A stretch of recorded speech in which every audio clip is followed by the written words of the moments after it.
여러분 반갑습니다. 영혼의 치유, 육신의 치유, 창조 힐링입니다. 창조 힐링은 영혼 구원이 목적입니다. 구독하시고 좋아요 눌러주시고 공유하시면 천하보다 귀한 영혼을 구원할 수 있습니다.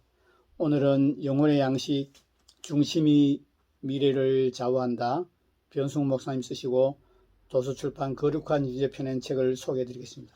끝까지 보시고 저와 여러분이 중심이 바른 자, 하나님 보시기에 합당한 자 되기를 예수님 이름으로 축복합니다. 먼저 저자를 소개해드리겠습니다.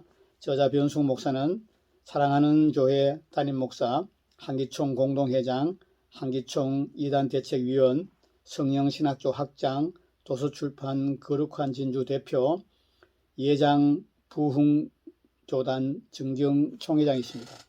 저서를 소개하겠습니다. 저서는 지옥에 가는 크리스찬 베스트셀러입니다. 능력으로 관통되는 복음, 예정론의 최고 난제, 토기장이 비유풀이, 다이아몬드 같은 진리, 정통보다 더 성경적인 교회, 11조 대논쟁, 요한계시록, 하나님의 어리석음이 사람보다 지혜롭다, 너희는 더욱 큰 은사를 사모하라 등 120권이 넘는 책을 저술한 걸 알고 있습니다. 목차를 소개해드리겠습니다. 제1장 하나님의 포커스 중심, 제2장 중심과 바른 중심은 무엇인가, 제3장 하나님이 중심이 바른 자를 선택하시는 이유, 제4장 중심이 바른 자가 누릴 수 있는 최고의 영예. 내가 보는 것은 사람과 같지 아니하니 사람은 외모를 보거니와 나 여호와는 중심을 보느니라. 사무엘상 16장 7절. 저자 서문을 발췌해서 읽어드리겠습니다. 학교에서 싸움을 제일 잘하는 아이를 짱이라고 합니다. 여기서 얼짱은 혹은 몸짱이라는 단어가 나왔습니다. 얼짱은 본문에 나오는 용모, 몸짱은 본문의 신장과 관련이 있습니다. 이 둘을 합한 것이 단순한 의미의 외모입니다. 그러나 외모에는 그 이상의 의미가 있습니다. 야고보서 2장 1절에서 4절. 내 형제들아, 영광의 주 곧 우리 주 예수 그리스도를 믿는 믿음을 너희가 받았으니 사람을 외모로 취하지 말라. 만일 너희 회당에 금가락지를 끼고 아름다운 옷을 입은 사람이 들어오고 또 더러운 옷을 입은 가난한 사람이 들어올 때 너희가 아름다운 옷을 입은 자를 돌아보아 가로되 여기 좋은 자리에 앉으소서 하고 또 가난한 사람에게 이르되 너는 거기 서든지 내 발등상 아래 앉으라 하면 너희끼리 서로 구별하며 악한 생각으로 판단하는 자가 되는 것이 아니냐. 이처럼 용모와 신장뿐 아니라 학력, 직업, 재산, 사회적인 지위 등 모든 것이 외모에 속합니다. 한마디로 인간이 가진 모든 것을 외모라고 보시면 됩니다. 사람은 다른 사람을 볼 때 이런 외모를 봅니다. 본문에 보면 하나님의 사람 사무엘도 외모를 보았습니다. 저도 외모를 볼 때가 많습니다. 우리는 모두 사람들이 우리의 외모를 본다는 것을 압니다. 그 때문에 자신을 돌볼 때 중심을 살피지 않고 외모를 보는 자들이 많습니다. 그래서 목에 힘주고 나는 명문대 출신이야, 나는 이렇게 성공한 사람이야, 나는 이런 사람이야 하고 교만한 마음을 품습니다. 그래서 하나님부터 완전히 멀어지는 자들이 얼마나 많은지 모릅니다. 그런데 하나님은 사람처럼 외모를 보시지 않습니다. 하나님은 단 한 가지 중심을 보십니다. 따라서 아무리 내세울 것이 많아도 중심이 바르지 않으면 하나님께 전혀 의미가 없습니다. 여러분 입장 바꿔놓고 생각해 보십시오. 하나님이 인간에게 볼 것이 뭐가 있겠습니까? 톱스타만 되어도 우리를 거들떠 보지도 않습니다. 재벌들도 권력자들도 우리를 거들떠 보지 않습니다. 그런데 하나님이 우리에게 뭐 볼 것이 있겠습니까? 하나님은 우리의 외모, 즉 조건에 전혀 관심이 없습니다. 다만 우리의 중심을 보십니다. 그러므로 제발 외모 때문에 교만한 마음 품거나 착각하지 않는 여러분 되시기 바랍니다. 여러분, 참 성도와 가짜 성도, 참 일꾼과 가짜 일꾼의 차이가 무엇인지 아십니까? 마음입니다. 나아가서 참 목사와 거짓 목사의 차이는 무엇인지 아십니까? 그것도 마음입니다. 하나는 하나님 앞에서 마음이 바르고 다른 하나는 하나님 앞에서 마음이 바르지 않는 것입니다.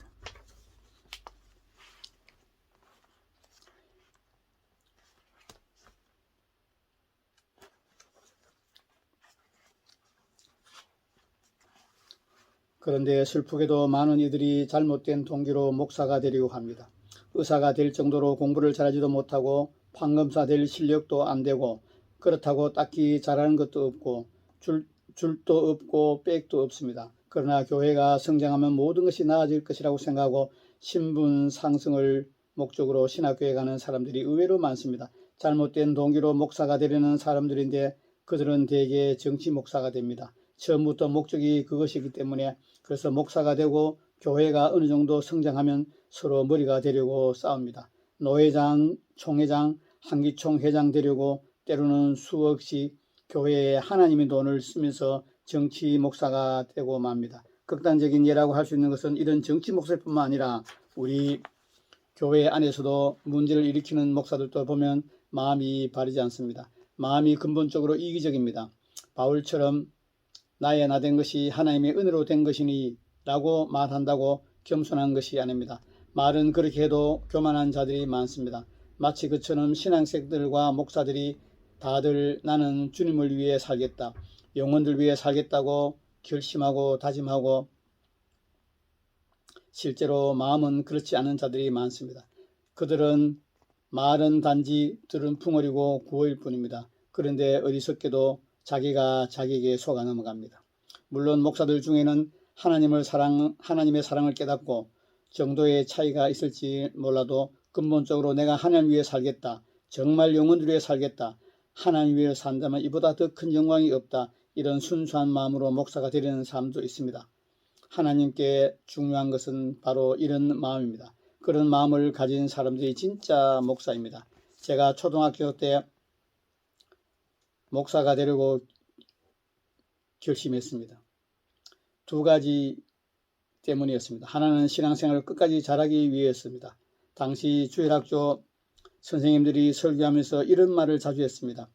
초등학교 때는 열심히 신앙생활을 하다가 중학생이 되면 교회에 안 다니고, 중학생 때 열심히 신앙생활을 하다가 고등학생이 되면 교회에 안 다니고, 고등학생 때 열심히 신앙생활을 하다가 대학생이 되면 교회에 안 다니고, 대학생 때 열심히 신앙생활을 하다가 군대 가면 교회에 안 다니고, 군대 생활할 때 열심히 신앙생활을 하다가 취직하면 교회에 안 나가고, 직장생활 하면서도 열심히 생활하다가 결혼생활 하면 교회에 안 나가는 사람들이 굉장히 많다. 저는 그런 설교를 들으면서 천국에 가려면 도대체 몇 개의 관문을 통과해야 하는 거야. 더구나 그들도 전에는 신앙생활을 열심히 했다니까 지금 내가 얼마나 신앙생활을 열심히 하든지 안심할 수가 없는 거잖아. 그래서 중학생, 고등학생, 대학생, 군 입대, 그리고 결혼한 후에도 끝까지 신앙생활 잘하게 해달라는 기도를 참 많이 했습니다. 그런데 그래도 안심이 안 됐습니다. 그때 기발한 생각이 들었습니다. 내가 목사가 되어버리면 끝까지 신앙생활을 하겠구나 생각이 들었습니다. 그래서 목사가 되기로 마음먹었습니다. 때문에 저는 목회를 하면서도 최고의 관심이 나 자신이 신앙생활 잘 하다가 버림받지 않고 천국에 가는 것입니다. 그리고 교회의 성장이 목적이 아니라 성도들을 말씀으로 잘 지도해서 모두 천국에 데려가는 것입니다. 부모, 형제, 친척, 친구, 지인들에 대한 저의 최고의 관심도 바로 여기에 초점이 맞춰 있습니다. 바로 그들의 구원입니다. 저는 다른 것에는 관심이 없습니다. 또 하나 제가 목사가 되기로 결심한 것은 역시 주일학교 선생님의 설교에 영향을 받은 것인데 하나님을 위해서 사는 것이 가장 큰 영광이라고 굳게 믿었기 때문입니다. 저는 어려서부터 하나님을 위해 사는 것을 세상에서 가장 큰 영광으로 여겼습니다. 사람들이 선망하는 대학 총장, 군 장성, 대재벌, 톱스타, 대통령 등은 어떤 것도 저에게는 의미가 없습니다. 누가 저더러 대통령이 되라 한다면 그건 저보고 죽으라는 말입니다. 더 이상 살 의미가 없었기 때문입니다. 대통령이 되기 위해서 살라, 그건 나에게 더 이상 살 가치가 없으니 죽으라는 말과 같았습니다. 재벌, 톱스타, 대학교 총장도 마찬가지입니다. 내가 그렇게 허망한 것을 위해서 살아? 아이고 이제 무슨 의미로 사나? 그렇게 생각할 정도로 그런 것들은 저에게 아무 의미가 없었습니다. 전에도 말씀드린 적이 있지만 고등학교 때 한 유명한 부흥사가 부흥회 때 제가 대통령이 될 거라고 예언했습니다. 너는 민족을 구원하는 다윗 왕 같은 정치가가 될지어다. 그러나 이 예언은 저에게 사형 선고와 같았습니다. 그래서 엄청 고민하다가 당돌하게 강사실로 쳐들어갔습니다. 그것은 나에게 죽으라는 말이라고 사형 선고라고 따져서 강사 목사님이 곤란했던 기억이 납니다. 이처럼 저의 소원은 어릴 때부터 한결같이 목사가 되는 것이었습니다. 초대형교 목사, 어릴 때는 그런 개념이 없었습니다. 그냥 주님을 섬기시는 목사가 되는 것이 저의 소원이었습니다. 다시 말하지만 제가 목사가 되길 원한 것은 주님을 섬기는 것을 최고의 영광으로 여겼던 것 때문입니다. 내가 주님을 위해서 일할 수 있다면 큰 일이든 작은 일이든 무슨 일이든 그 이상의 영광은 없었습니다. 그래서 어릴 때부터 저에게 꿈에도 소원은 목사가 되는 것이었습니다. 목사가 되고 싶은 불같은 소원이 제 안에 있었습니다. 아니, 불로는 표현이 안 됩니다. 활화산 같은 소원이 제 속에 끌어올랐습니다. 1년, 2년이 아니라 20년 넘게 그 소원은 약해지지 않고 계속 끌어올랐고 저를 완전히 삼켜버렸습니다. 저는 하나님께서 아무것도 아닌 저를 택하시고 사용하시는 이유가 이런 저의 중심을 보셨기 때문이라고 믿습니다. 또한 그래서 저는 제가 누구보다도 마음 즉 중심의 중요성에 대해 잘 안다고 생각합니다. 왜냐하면 그것이 현재 부족한 제가 쓰임받고 있는 이유이기 때문입니다. 한 번은 수양강에서 우리 교단 총회장 및 통합교단 목사님과 교제를 나누며 밤늦도록 대화를 나누고 있었습니다. 그때 갑자기 하나님께서 중심에 대해 가르쳐 주셨습니다. 중심이 정확하게 무엇인지 그리고 왜 절대적으로 중요한지에 대해 가르쳐 주셨습니다. 또 바른 중심이 다른 부족한 점들을 합리화하는 것은 아니지만 그럼에도 불구하고 가장 중요하기 때문에 중심에 초점을 맞춰야 한다고 말씀하셨습니다. 또 다른 이들에게는 중심에 대해 가르쳐서 하나님께 쓰임받을 수 있는 중심이 바른 목사와 성도들이 되게 하라고 말씀하셨습니다. 그래서 순종하는 마음으로 이 설교를 준비했습니다. 그러므로 잘 들으시고 꼭 중심이 바른 저와 여러분 되기를 예수님 이름으로 축복합니다. 아멘. 제1장 하나님의 포커스 중심. 사람은 외모를 봅니다. 그러나 외모만 보면 사람을 옳게 판단할 수 없습니다. 예를 들어 찰스 스펄전의 책에 보면 다음과 같은 재미난 일화가 나옵니다. 얼마 전 기차 안에서 한 신사가 앞에 있는 두 승객이 나누는 대화를 듣고 있었습니다. 두 사람 중에 한 사람이 말했습니다. 요즘 말일세 가톨릭 교회는 대단한 위력을 가지고 많은 사람들을 모으고 있는데 그 이유는 그 교회의 사제들이 경건하기 때문이라고 생각하네. 예를 들면 추기경 그 사람은 마치 해골과 같네. 그 사람은 오랜 금식과 기도를 통해 가죽과 뼈만 남았을 정도로 살을 뺐다네. 나는 그가 설교할 때마다 곧 거룩한 사람의 위력 같은 것을 느낀다네. 그러나 스펄전 목사를 보게 그는 세상 사람과 마찬가지로 먹고 마시고 난 그 목사가 설교할 때 조금도 기울이지 않았다네. 그 이야기를 인내를 갖고 듣고 있던 그의 친구가 조용히 입을 열었습니다. 그 추기경이 그와 같은 외모를 갖게 된 것은 그의 간이 고장났기 때문이라고 한다면 자네는 놀랄 수밖에 없을 것이야. 그가 그토록 여윈 것은 하나님의 은혜 때문이 아니네. 그것은 그의 간 때문이네. 주님.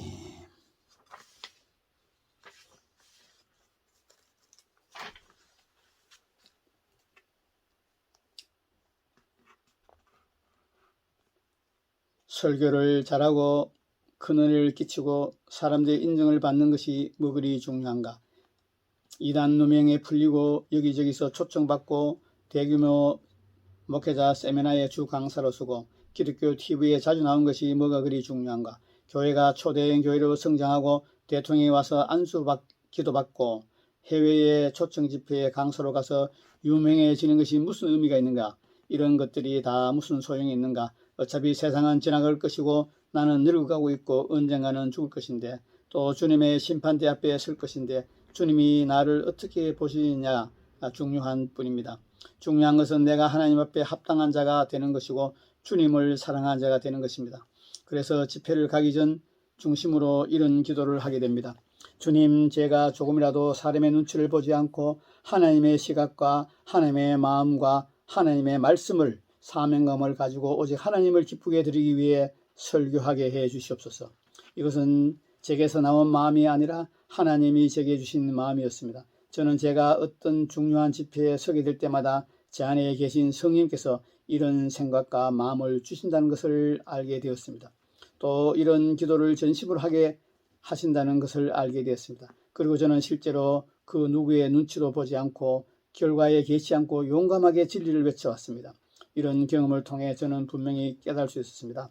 아, 하나님은 중심을 보시는 분인데 그동안 나의 중심을 보고 계셨구나. 하나님께서 내가 죄짓고 실수하고 부족한 것이 아니라 나의 중심을 보셨구나. 그래서 나를 택하셨구나. 그러니 하나님이 주시는 이런 생각과 마음을 붙잡고 더 깊이 기도하며 나아가자. 그리하여 하나님께 제대로 쓰임받다가 주님 앞에 가자.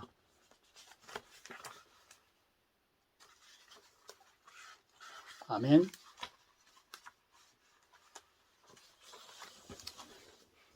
제2장 중심과 바른 중심은 무엇인가? 사람은 외모를 봅니다. 즉 외적으로 드러나 있는 것을 봅니다. 그러나 하나님은 눈에 보이지 않는 중심을 보십니다. 중심이 바른 자를 선택하시고 사용하십니다. 그래서 우리는 중심이 바른 사람이 되어야 합니다. 그럼 이같이 결정적으로 중요한 바른 중심은 구체적으로 어떤 것일까요? 케니스 해긴 목사님의 간증에서 하나님은 중심에 대해 이렇게 말씀하셨습니다. 나는 항상 너의 심령 중심을 보고 있었다. 너의 영이 너의 중심이다. 나는 너의 중심의 의도를 보았다. 저는 이것이 중심과 바른 중심이 무엇인지 잘 보여주고 있다고 생각합니다. 중심은 우리의 속사람, 즉 영, 마음입니다. 그리고 바른 중심은 우리의 영이 가지고 있는 올바른 의도 혹은 목적입니다. 이것이 본문에 잘 나타나 있습니다. 사무엘상 16장 7절 여호와께서 사무엘에게 이르시되 그의 용모와 키를 보지 말라. 내가 이미 그를 버렸노라. 내가 보는 것은 사람과 같지 아니하니 사람은 외모를 보거니와 나 여호와는 중심을 보느니라. 아멘.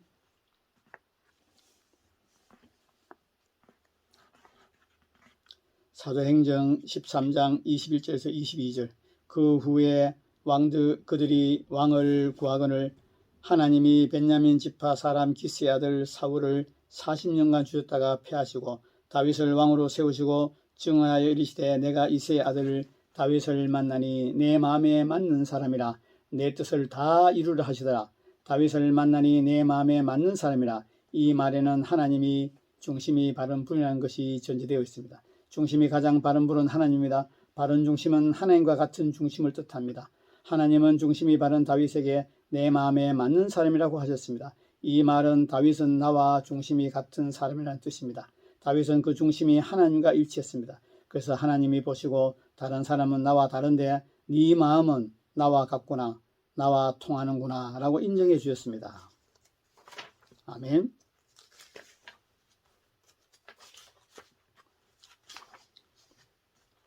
마태복음 6장 11절에서 13절 오늘 우리에게 일용할 양식을 주옵시고 우리가 우리에게 죄 지은 자를 사하여 준 것 같이 우리 죄를 사하여 주옵시고 우리를 시험에 들게 하지 마옵시고 다만 악에서 구하시옵소서. 나라와 근세와 영광이 아버지께 영원히 있사옵나이다. 아멘. 잘 보십시오. 여기에도 나는 없습니다. 나가 아닙니다. 우리입니다. 이웃을 자신과 같이 사랑하지 않으면 드릴 수 없는 기도입니다. 즉 다른 사람을 사랑하는 중심이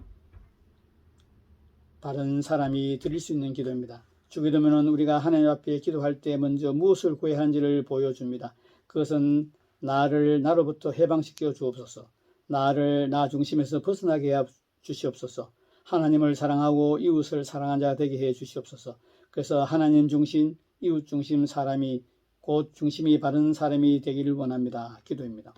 우리에게 가장 필요한 기도는 바로 이 기도입니다. 하나님은 이런 기도를 기뻐하십니다. 한편 저는 중심의 한자가 중심이 무엇인지 잘 보여준다고 생각합니다. 중심은 가운데 중과 마음심을 씁니다. 이 두 단어를 합하면 충성충이 됩니다. 그런데 충성이 무엇입니까? 충성은 자기 중심에서 철저히 주군 중심이 되는 것입니다. 자기가 아니라 주군을 위해 사는 것입니다. 사람이 원천을 얻어도 자기 목숨을 잃으면 아무 유익이 없습니다. 그러나 충신은 물도원 다윗의 장수들에게서 볼 수 있듯이 사육신에서 볼 수 있듯이 주군을 위해 목숨을 아낌없이 바칩니다. 이렇게 철저히 주군 중심으로 바뀐 것이 충입니다.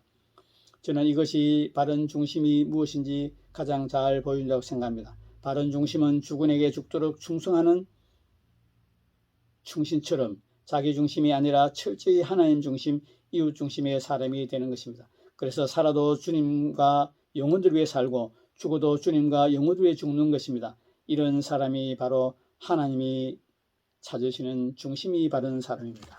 아멘.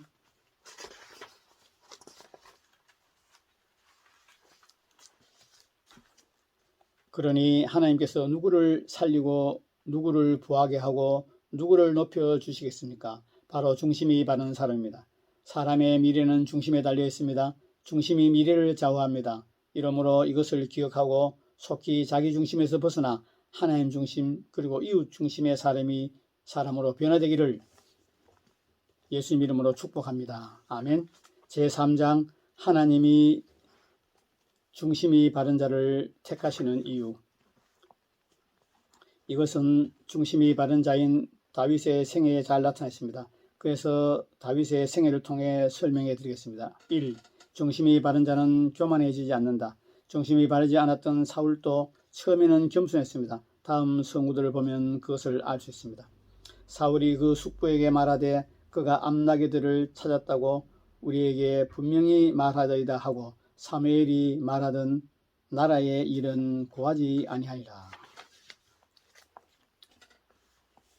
그가 왕이 된 후 서서히 교만해졌습니다. 사무엘상 15장 12절 사무엘이 사울을 만나려고 아침에 일찍이 일어났더니 어떤 사람이 사무엘에게 말하여 이르되 사울이 갈멜에 이르러 자기를 위하여 기념비를 세우고 발길을 돌려 길갈로 내려갔다 하는지라. 같은 장에 보면 심지어 이런 말씀이 나옵니다. 사무엘상 15장 26절에서 30절 사무엘이 사울에게 이르되 나는 왕과 함께 돌아가지 아니하리니 이는 왕이 여호와의 말씀을 버렸으므로 여호와께서 왕을 버려 이스라엘의 왕이 되지 못하게 하였습니다. 그러나 중심이 바른 다윗은 달랐습니다. 그는 젊은 나이에 골리앗을 죽이고 사울이 죽인 자는 천천히요 다윗이 죽인 자는 만만하다고 여인들이 노래할 정도로 국가적인 영웅이 되었지만 마음이 교만해지지 않았습니다. 그래서 사울이 사위가 되어 달라고 했을 때 다윗은 이렇게 대답했습니다. 사무엘상 18장 18절 다윗이 사울에게 이르되 내가 누구며 이스라엘 중에 내 친속이나 내 아비의 집이 무엇이간데 내가 왕의 사위가 되리까. 이처럼 다윗은 한결같이 겸손했습니다. 이처럼 중심이 바른 사람은 복을 받고 높임받고 크게 쓰임받아도 교만해지지 않습니다. 점점 더 겸손해집니다. 이것이 중심이 바른 사람의 특징입니다. 그러므로 이것으로 여러분 스스로 점검해 보시기 바랍니다. 잠언 16장 18절 교만한 패망의 선봉이요 거만한 마음은 넘어집의 앞잡이다. 제 말이 너무 강하고 극단적이라고 느끼는 분들이 있을 것입니다. 그러나 그렇지 않습니다. 왜냐하면 사도 바울이 로마에서 분명히 이렇게 썼기 때문입니다. 사도 바울이 로마서에서 분명히 이렇게 썼기 때문입니다. 로마서 14장 7절에서 9절 우리 중에 누구든지 자기를 위해 사는 자가 없고 자기를 위하여 죽는 자가 없도다. 우리가 살아도 주를 위해 살고 죽어도 주를 위해 죽나니 그러므로 사나 죽으나 우리가 주의 것이로다. 이를 위하여 그리스도께서 죽었다가 다시 살아나셨으니 곧 죽은 자와 산 자의 주가 되려 하심이라. 아멘. 이 말씀에 분명히 드러나듯이 단지 모든 참 목사만 중심이 바른 것이 아닙니다. 모든 참 신자도 중심이 바랍니다. 왜냐하면 그들은 모두 사랑으로서 역사하는 믿음을 가진 자들이기 때문입니다. 중심이 바르지 않는 자는 진짜 목사가 아닌 것처럼 중심이 바르지 않는 자는 진짜 성도가 아닙니다. 이러므로 이것을 기억하고 여러분 모두 중심이 바른 자가 되시길 바랍니다. 아멘. 3. 중심이 바른 사람은 시기하지 않는다. 시기심을 가볍게 여기지 마십시오. 물론 시기심이 미성숙의 표시인 경우도 있습니다. 시기심은 사람을 거짓말쟁이로 만듭니다. 시기심에 사로잡히면 살인도 마다하지 않습니다. 나아가서 시기심은 하나님의 대적이 되기도 합니다. 그러므로 시기심은 결코 가벼운 죄가 아닙니다. 성경을 주위에서 읽어보십시오. 그러면 성경이 시기심이 아주 심각하게 다루고 있음을 발견할 수 있을 것입니다. 바울은 시기심을 사형에 해당되는 죄로 규정했습니다. 갈라디아서 5장 20절에서 21절 우상 숭배와 주술과 원수 맺는 것과 분쟁과 시기와 분냄과 당기는 것과 분열과 이단과 투기와 술취함과 방탕함과 또 그와 같은 것들이라. 전에 너희에게 경계한 것이 경계하노니 이런 일을 하는 자들은 하나님의 나라를 유업으로 받지 못할 것이요. 아멘. 4. 중심이 바른 자만 진짜 동역자가 될 수 있다.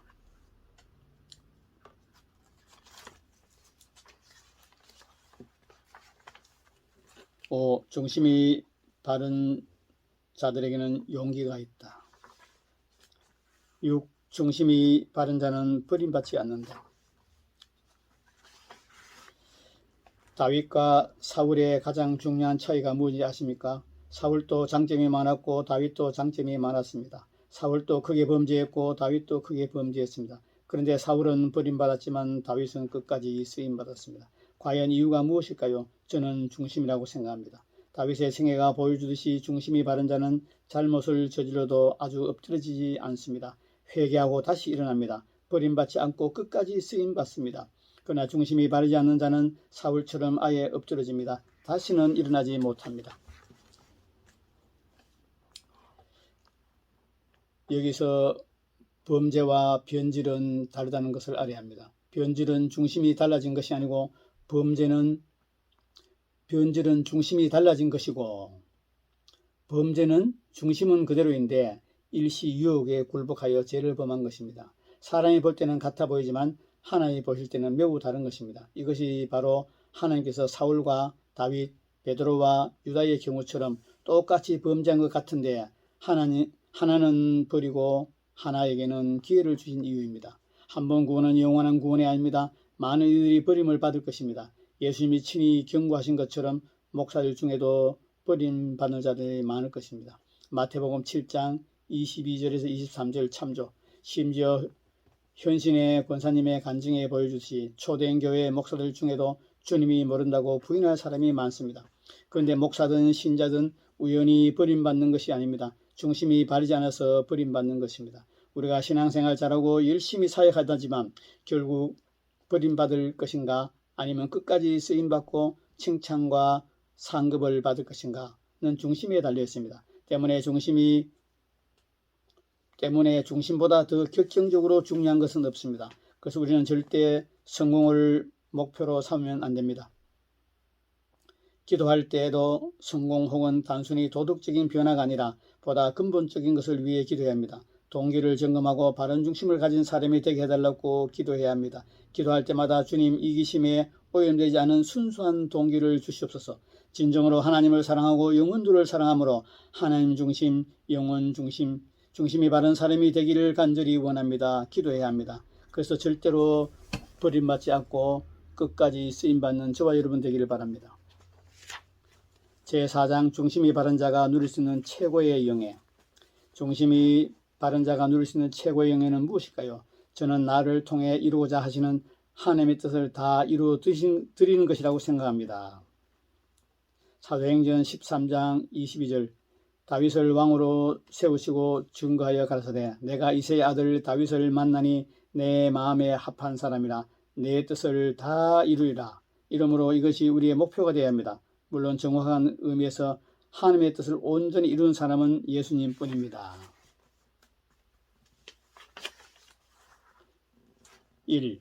내 뜻을 다 이루라. 이것은 하나님께 평생 쓰임받는 것을 뜻합니다. 사울처럼 중간에 변질되어 버림받지 않고 다윗처럼 끝까지 하나님께 쓰임받는 것, 그것이 곧 하나님의 뜻을 다 이루는 것입니다. 하나님께 선택받고 복을 받고 쓰임 받는다고 주의 뜻을 다 이룰 수 있는 것이 아닙니다. 사울 왕을 보십시오. 그는 하나님께 선택받았고 높여주셨고 크게 쓰임을 받았으나 하나님의 뜻의 일부밖에 이루지 못했습니다. 2. 내 뜻을 다 이루리라. 이것은 하나님이 원하시는 수준으로 쓰임받는 것을 뜻합니다. 다윗은 왕으로 부름받았습니다. 먼저 다윗은 유다 왕이 되었습니다. 그 후 이스라엘 전체의 왕이 되었습니다. 사무엘 하 22장 44절에서 50절. 주께서 또 나를 내 백성의 다툼에서 건지시고 나를 보존하사 모든 민족의 으뜸으로 삼으셨으니 내가 알지 못하는 백성이 나를 섬기리다. 이방인들이 내게 굴복하며 그들이 내 소문을 귀로듣고 곧 내게 순복하리로다. 이방인들이 세약하여 그들의 견고한 곳에서 떨며 나오리라. 여호와의 사심을 두고 나의 반석을 찬송하며 내 구원의 반석이신 하나님을 높일지로다. 이 하나님이 나를 위하여 보복하시고 민족들이 내게 복종하게 하시며 나를 원수들에게서 이끌어내시며 나를 대적하는 자 위에 나를 높이시고 나를 강포한 자에게서 건지신도다. 이러므로 여호와여 내가 모든 민족 중에서 주께 감사하며 주의 이름을 찬양하리다. 아멘. 3. 내 뜻을 다 이루라. 이것은 하나님이 마지막 뜻까지 다 이루어 드리는 것을 뜻합니다. 하나님이 왜 사람을 찾으실까요? 단지 복 주시려고 혹은 그저 높여주려고 찾는 것이 아닙니다. 우리를 통해 하나님의 뜻이 이루고자 찾는 것입니다. 하나님은 우리에게 지혜를 주시고 능력을 주시고 복을 주시고 높여주시는 목적이 바로 그것입니다. 그러므로 성공이 아니라 하나님의 뜻을 이루어드리는 것이 우리의 목표가 되어야 합니다. 나아가서 하나님의 마지막 뜻까지 다 이루어드리는 것이 우리의 목표가 되어야 합니다.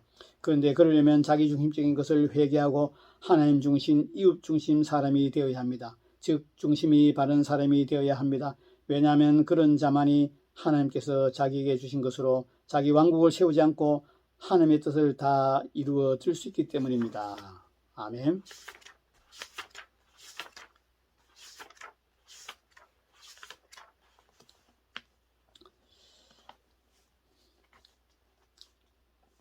저는 다른 사람과 경쟁하지 않습니다. 나는 주님을 위해 살고 영혼들을 위해 살겠다. 이익이나 명예가 아니라 정말로 하나님과 영혼들을 위해서 목회하겠다. 이렇게 결심하고 결심했기 때문입니다. 제가 자기중심적이라면 저도 경쟁을 하겠죠.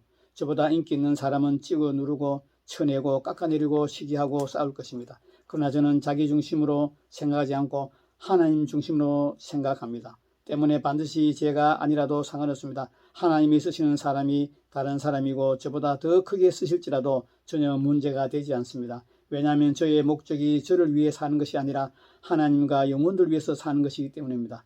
하나님께 더 큰 영광이 되고 더 많은 영혼들이 구원받는다면 저는 만족합니다.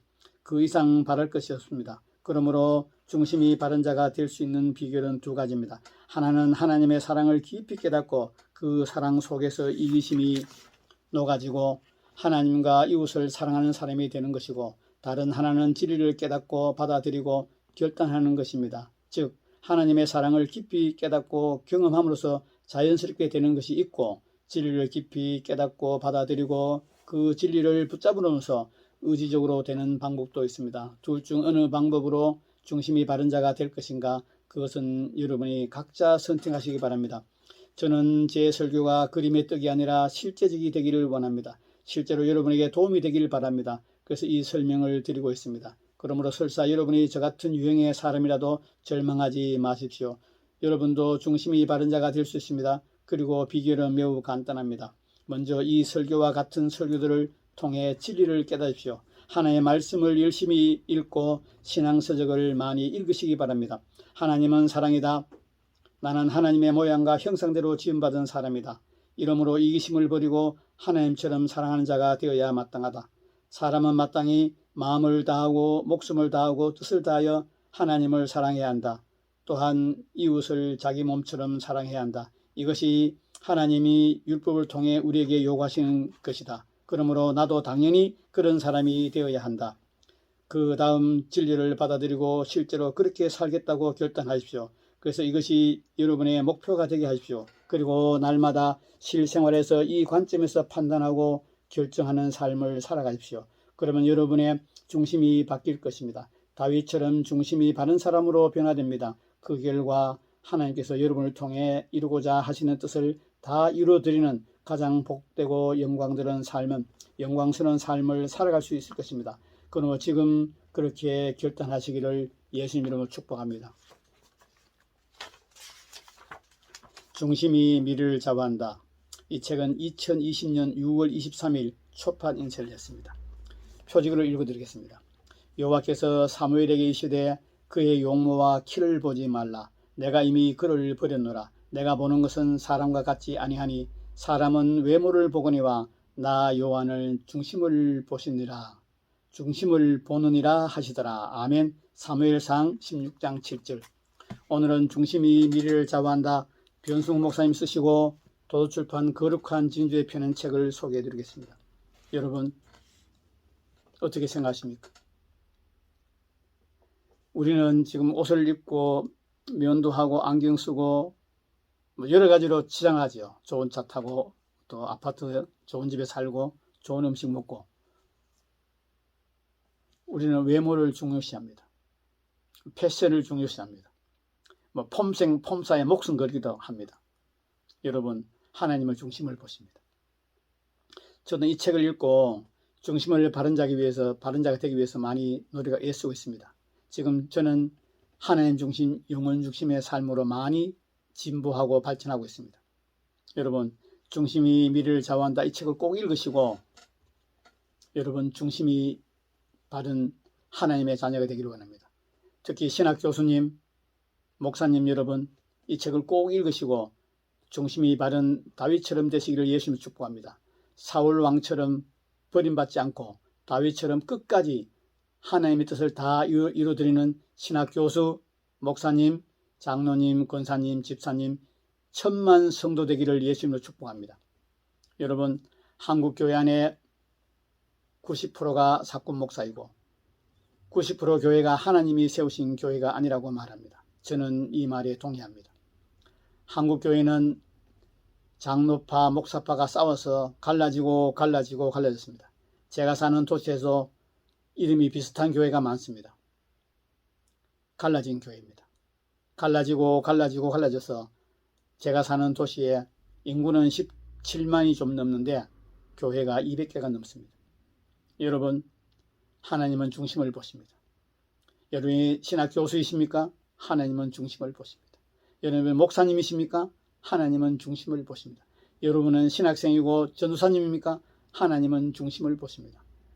장로님, 권사님, 안수 집사님, 성도님, 선교사님 여러분은 하나님 중심을 보시고 불꽃 같은 눈으로 우리의 폐부를 살피시는 하나님의 눈을 피할 수 없습니다. 여러분 모두가 다윗처럼 중심이 바른 자가 되어서 하나님이 부르시고 하나님이 세우시고 하나님이 기름 부으시고 하나님의 인도에 가는 종이 되기를 예수님으로 축복합니다. 더운 날씨에 성경 말씀, 신앙서적, 설교 많이 듣고 읽으시고 더위를 이기시기 바랍니다. 여러분의 영혼이 잘 되고 범사가 잘 되고 강건하게 되기를 예수님으로 축복합니다. 중심이 미래를 좌우한다. 변승우 목사님 쓰시고 도서출판 거룩한 진주 펴낸 책을 소개했습니다. 창조 힐링은 영혼 구원이 목적입니다. 구독하시고 좋아요 눌러주시고 공유하시면 천하보다 귀한 영혼을 구원할 수 있습니다. 끝까지 시청한 여러분 감사합니다.